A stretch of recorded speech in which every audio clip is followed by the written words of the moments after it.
Hey, welcome back. This section is called How You Screw You. Interesting title if ever there was one, right? The dirty secret of psychology, number one with a bullet, is that we are the source and the solution to our problems. We create the problems, and inherent in creating it, because we're the experts, we also have the solution to our problems. Think of it this way. You see this girl here and she's eating too much chocolate. What's the solution? Don't eat so much. It's reality therapy. If you smoke too much, what's the solution to that? Stop smoking. If you drink too much, stop drinking. If you eat too much, stop eating. You get in too many arguments, stop arguing with people. Simple. We cause the problem and we can stop the problem. We're the only one that can stop it. Matter of fact, I never really did quote unquote therapy with anybody. I did an educational process. I taught people how they were creating their problems, and then together we were able to come up with the obvious solutions. And through an educational process of them understanding how their mind works, they were able to make the changes on their own and do it intelligently, not just mindlessly follow something that a therapist said for some reason they didn't know. So education is basically self-help. I would teach them how to help themselves. It didn't take me much longer to train you how to do the therapy with yourself than it did to do it myself.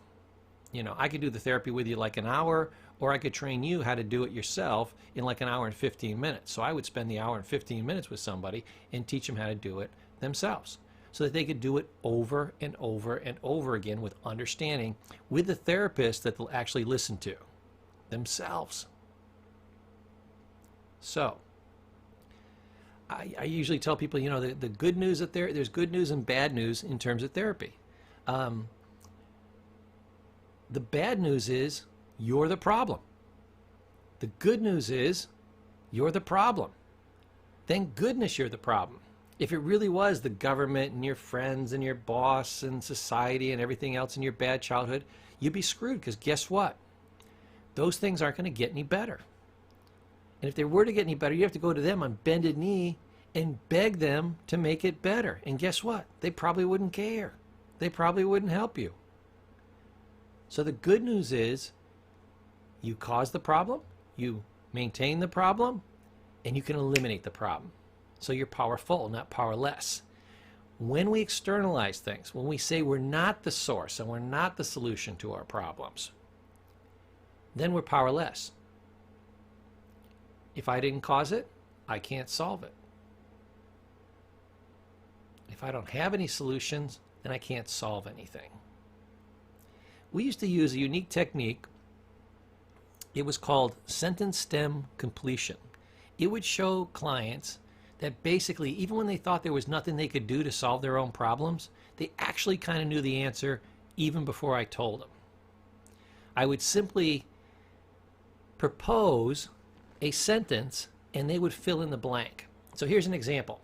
They say, I don't know how I'm going to fix this relationship with my wife, with my brother, sister, whatever, husband, friend, coworker. I would say, okay, so you can't think of anything you can do? No, I thought of like 5 things and that's all I can think of. I say, okay, let's do a sentence stem completion. One thing I could do today to make the relationship better would be, and fill in the blank. And they would actually be able to think about it for a minute and they'd be able to fill in the blank. Then I give them the exact same one again. One thing I could do to make my relationship with so-and-so better would be to fill in the blank. And they would be able to do another one. See, the brain, when posed with a problem, gets overwhelmed and doesn't know what to do. When broken down to a sentence and you just got to fill in the last piece, it's focused, and the brain is awesome at doing 2 things: asking questions, answering questions. So the sentence stem completion was almost always in the form of a question, because your brain is an answering machine, and you know more than you know you know. Does that make sense? When you try to think of you know, something like, how am I going to solve this problem? That's too big a question and your brain can't answer it because it would have to flesh it out in the whole. It'd be like if you say, how am I going to write a song about a girl who left me? you will never write that song. If you say, what is one phrase that's catchy about a girl who left me? That you could come up with.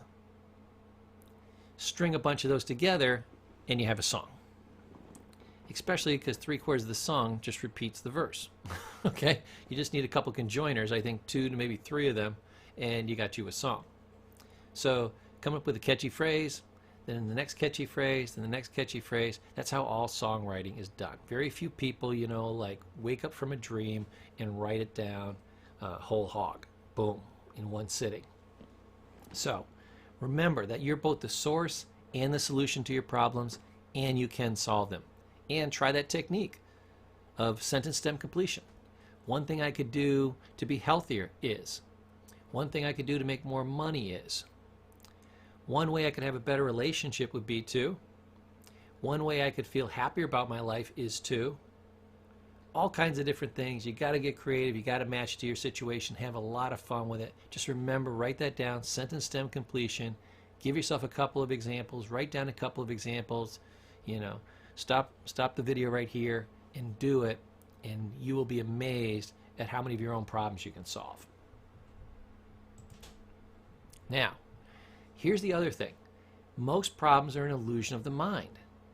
See, people think they have these horrible problems. Remember we talked about letting go of the past? The past is an illusion, doesn't actually exist now. You have to create that illusion in the present to hurt yourself in the present. Because why? It's gone. You're like the magician where the thing already disappeared and you got to make it reappear. The trick is half over. The hardest part's making it disappear. Making it reappear is the easy part of the trick, right?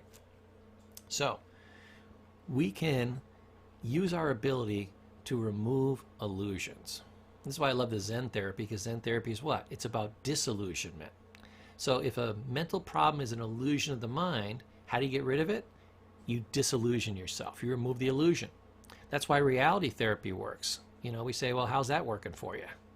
Or how many times would you like to try a failed experiment? You know, how about if you tried something else? How about if I tell you where the bear poops in the woods and therefore you understand the exact nature of the problem? Let's make it fast, simple, and easy. Let's remove all the drama, and I can write this down, your entire problem, in under 3 bullet points. Okay? Then with all those illusions and stories and drama and layers removed, you can figure out how to solve the problem. So, most problems are illusionary. Anxiety, what are you doing? You're worrying about something over and over and over again and creating this illusion that you have this horrible problem.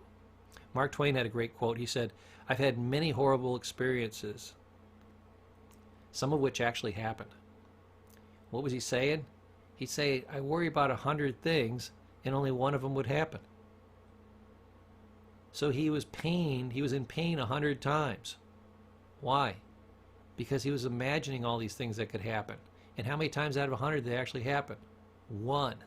Did he even have to imagine that one? No, because it would have been the same amount of pain whether he imagined it or not when it happened. It wasn't protective. So, problems are an illusion of the mind. And people are under many, many illusions because they believe a lot of falsehoods. We talked about this early on with the programming and even misconceptions. Somebody was trying to tell you this and you heard that and it's a misconception, but it gets locked in. Boom. That's another kind of illusion. I think the biggest illusion of all is that people believe in their problems. I choose to believe in people. You know, people coming up to me and say, oh, I'm no good, blah, blah, blah, blah, blah, blah. And it's like, see, you believe in your problem. You believe in your anxiety. You believe in your depression. I believe in you. I've never seen anybody that couldn't beat their anxiety and depression if they believed in themselves. So what I do is I start out by believing in them.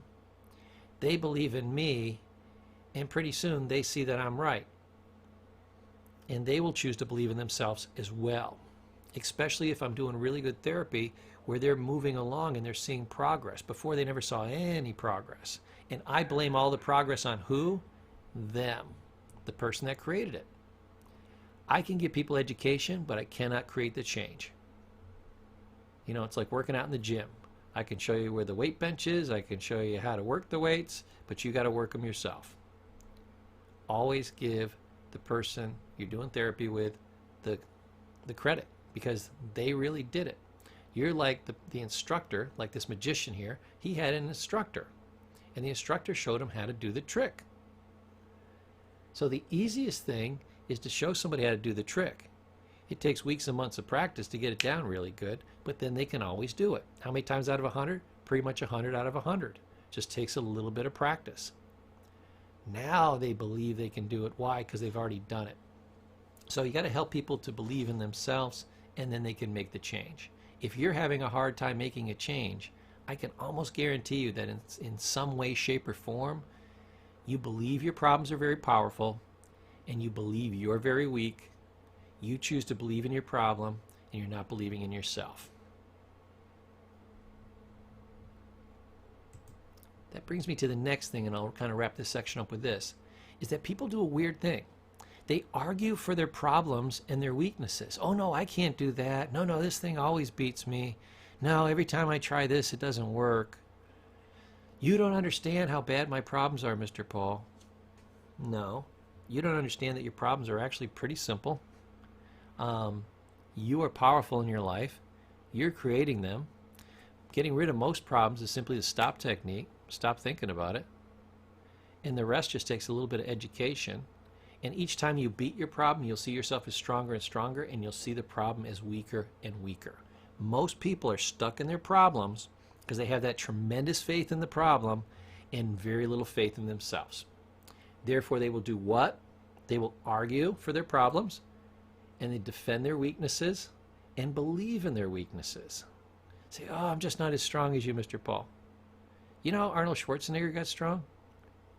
He'd sit down at a weight bench and he'd lift what he could lift. Then there was this evil bastard out there, and he would come by, and every couple of days he'd start throwing some more weights on. And Arnold would lift, and finally he'd get comfortable with that weight, and he'd go, whew, thank goodness I got past that. And that same evil guy would come by and stick some more weights on. And then he'd lift, and he'd get stronger, and finally he got comfortable with that weight, and he's like, whew, finally no more pain. Good. Now I can do this easy. And that same evil guy would come by. Arnold said, I'm still looking for that guy. When I get a hold of him, I'm going to choke him out. You know? Don't argue for your weaknesses. Argue for your strengths. See, the nature of every problem is that it tries to pose as a tiger when it's really a paper tiger, and you could crumple it up. Here's what your brain does.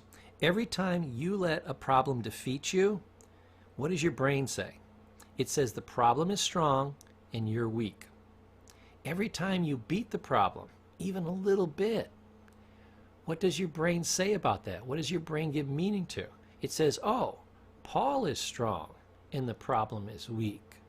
Oh, we thought we couldn't beat this, but if we made progress and we keep making progress, we can't not beat this. All we got to do is keep going. And that is the correct answer. So your brain is always making meaning out of things. And this is why people start arguing for their problems and their weaknesses. They had the problem. They let the problem kick their ass. The brain said, what does this mean? It means the problem's strong and you're weak. Then you got a little weaker. So next time the problem kicked your ass even more. And then you got even weaker. And then it kicked your ass some more and it got even weaker. And the brain's saying, yep, Paul's going down, down, down. And this problem is getting bigger and stronger. It's a bear. He'll never be able to beat this thing.